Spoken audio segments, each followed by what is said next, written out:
Hello and welcome back to another Fear the Walking Dead review, and today I'll be reviewing Season 8, Episode 11, Fighting Like You.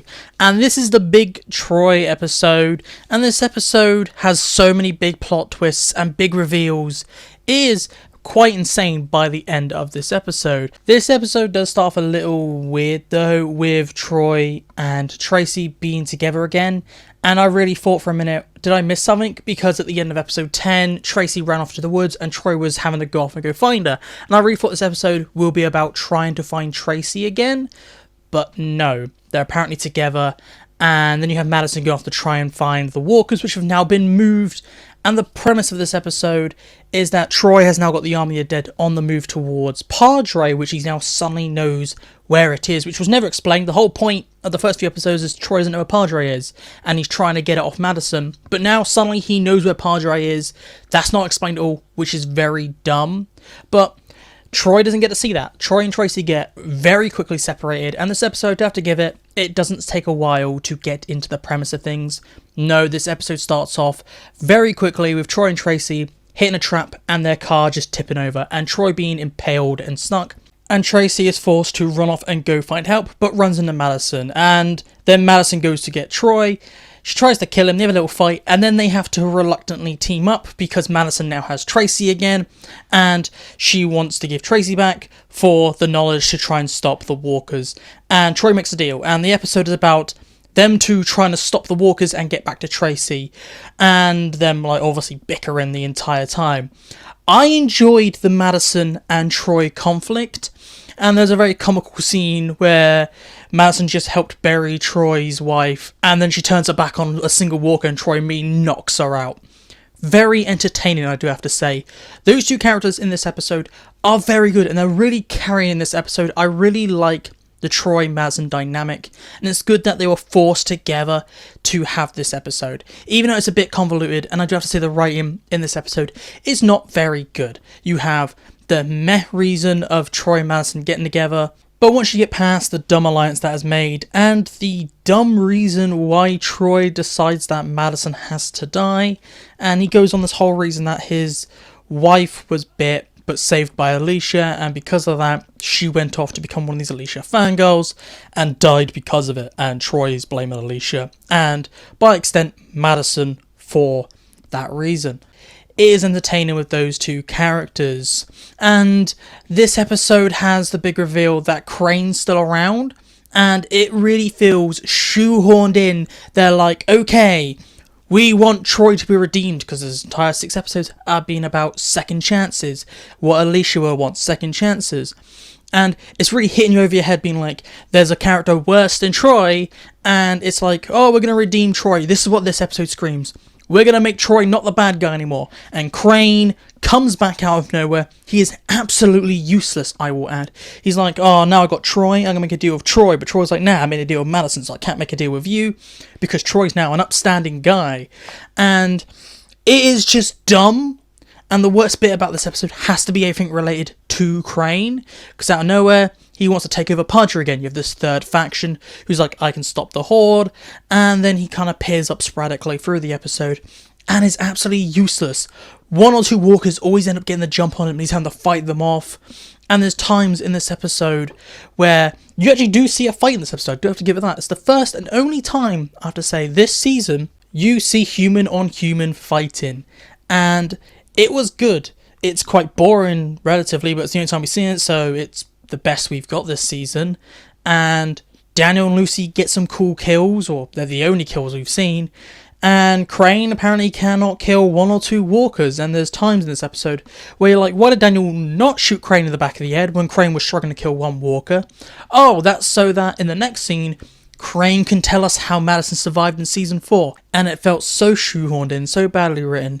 And at that point I realised, okay, Crane just existed to do 1 or 2 things. 1, to set up Troy's sudden redemption, and 2, to explain how Madison survived because we couldn't get a flashback episode. And if this was a 16 episode season, I believe we would have got a fleshed out proper version of how Madison survived, and not just archive footage and 1 shot of Madison looking up. Apparently she hid in a water tank. That's how she survived, and Crane and Shrike just found her there, and they were like, well, you'll come back to Padre with us. And as soon as he said that, 3 walkers came out of the way, and he shoots one, runs out of ammo, and just kind of stands there and waits for the others to kill him. He has a hatchet on him, but he chooses not to use it. And it's just so comically bad. I absolutely, this is the worst part of this episode, is shoehorning Crane back in to do those 2 things, and then die as soon as he was introduced. It was so dumb. Crane was so comically bad. He's definitely one of the worst villains we've seen on Fear the Walking Dead, in the Walking Dead universe. There's been many moments in this episode where our characters could have killed Crane earlier, but no, he had to die by walkers.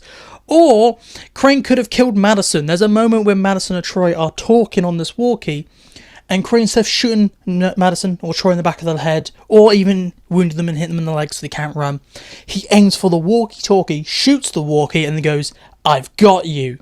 And then they run to the bridge, and it's got swamp sunk in it, it's quicksand, something like that. And instead of shooting them while they run across the bridge, he's like, no, I'm gonna hit them with a hatchet, they fall into the water, and then let them drown while I explain how Madison survived, and then die. Crane was so bad. He's definitely the worst part of this episode. But moving past Crane, we apparently have an off-screen save from Troy. Apparently Madison about to die in the swamp. Troy saves her off-screen, and they're like, Troy's been redeemed. He saved Madison. And he's like, well, let's go and destroy the Horde. And very quickly, the Horde is then destroyed by Troy and everyone. And I'd have to say, this episode does really feel like it does forget Madison has that lung damage, and she goes long periods in this episode without the oxygen tank, and then she's suddenly, at the end of the episode, gasping for air. They do also do a very similar thing with Troy, and at the start of this episode, as I said, he gets massively impaled. It is then ripped out by Madison, and then he's fine, where it's this massive hole. And we saw that another character back in season 5, season 6, Morgan was shot in the same location, and he got treatment, but he almost died from a sickness. But Troy gets this massive, maybe 3-inch wide stick stuck in him, and then he's fine. He's able to run around, do these swings, attack people, all fine with this very injured arm. And he's getting it in mud, water, and all this. And he's like, well, I'm not going to get an infection. I think it's very dumb. You should have had Troy struggling to do things in this episode. But no, as soon as the stick was pulled out, he magically healed. It was very dumb. The writing in this episode is very poor. I do have to say, even though the writing is poor, the acting is great. Troy and Madison together was absolutely amazing. And the pacing was good. I enjoyed the pacing. It never felt like it was going too slow, going too fast. It was still enjoyable, and if you just turned off your mind and just sat there and watched the episode, it would just be fun. That's what I would say. It would be a fun episode to watch. Now, I do want to talk about the ending, so some spoilers here. But this ending does have this major character death. So 3, 2, 1, spoilers. Madison just guts Troy. This episode really is about building up second chances, and then Madison shuts that down and goes back to her mama bear thing from season 1, 2, and 3, where she's like, well, I can't forgive you killed Alicia, so I'm going to kill you. I liked what Madison did. It worked with a character. However, it did kill off Troy, and it does make this episode feel bit pointless, having this kind of build up to redeeming Troy, people not trusting it, and everyone being like, Strand mostly is like, we need to redeem ourselves, second chances, trying to live on the sacrifice that Alicia made with second chances. And Madison's like, nah, gut Troy, and he's properly dead. So Madison killed Troy again. I felt the death was done well. However, I preferred he would have survived, because you have this big build up. Troy, just before he dies, does have this big reveal. However, it is more about episode 12, so I won't talk about too much. But I do think that this episode is hindered by episode 12 being just after it. So you don't have that week of, oh, was Troy lying, was Troy not?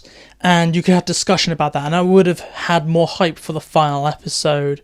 But the way Troy goes out is really about putting egg on Madison's face and having her instantly regret what she has done. And I do like that Troy kind of goes out having the last laugh, in a way.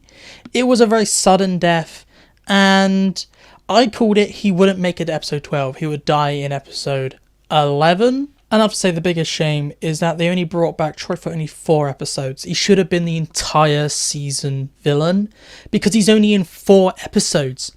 And The only time you ever get something big to do is in this episode. Episode 7 is the big build-up reveal, and this is the only episode where he actually has something interesting to do, which is a massive shame, I do have to say. Now let's move over to my conclusion for this episode, and I would have to say this is an okay episode. It is not great, but it is not bad. If you just sit down and turn off your mind, it is possible to actually enjoy parts of this episode. Troy and Madison do play off well together, and it is kind of dumb fun. There are some good, okay moments in this episode. It's just anything to do with Crane just really brings this episode down, I feel. And he's definitely the worst part about this episode. I would have to give this episode a 5.5. I don't want to give it a 5, but I can't feel I can justify giving it a 6. So a 5.5. It is just a bit better than an average Fear episode, but it is not by much. But please tell me down below, what did you think about episode 11?